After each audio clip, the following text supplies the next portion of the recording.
Hello सांग मैंने देखु आज बनाऊँ कदली आलू बड़ी देके झोल करी मैंने कहीं मुझे जल्दी जल्दी स्कूल आसिकी ये आइटमटा बनईदेली जल्दी हम बोली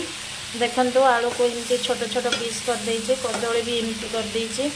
तापर मुझे कड़े तेल देकी फुटन टी फुटे आलू कदली की फास्ट मुझे कौन कला टी भाजिली तापर से डायरेक्ट मसला देती जीरा आके अदा टिके धनिया ग्राइंडिंग करछे दुईटा टमाटो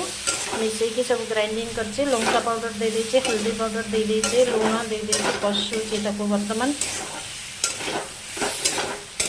मसलाटा हो आसलानी मुझे टिके पानी देवी पानी देकी पुणी कषिबी एबे पानी देली एमती कर खाइबे बहुत टेस्टी आइटमटा कदली आलू झोल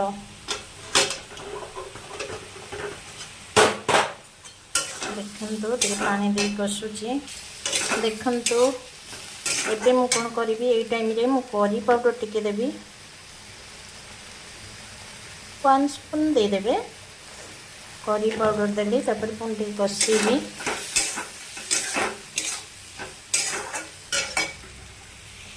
देखो ये मसला हो आसला ये टाइम रे चीनी पकईबी टिके कहीं कदलटा टिके कषा अच्छी ना से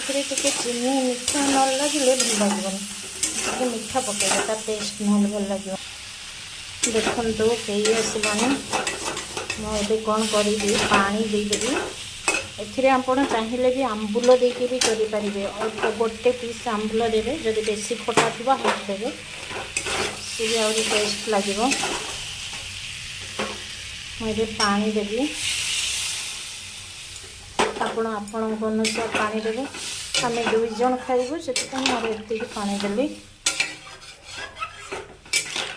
परिमाण नहीं कि पानी देवे देखु यार कलरटा देखिपार तो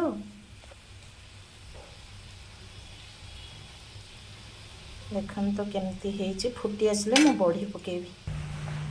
देखो हो आसला देखा आलू सीझीगला न आलू सीझीगला मुझे बड़ी ये देखो बड़ी भाजिक रखी बड़ीटा को मुझे पकईदेवी देखो ये बड़ी पड़गला बस आउ टिके पानी टिके सोक करगले फुलई देवी आउ टिके घोड़े दबा देखु एबे हो गला यार पानी एबेठू जब बंद करी ये बड़ी कदली ना पूरा पानी टाणी नहीं सुखिला हो कषा टाइप रे एमती बन के खातु देखिए बहुत टेस्टी लगे बाय बाय रही।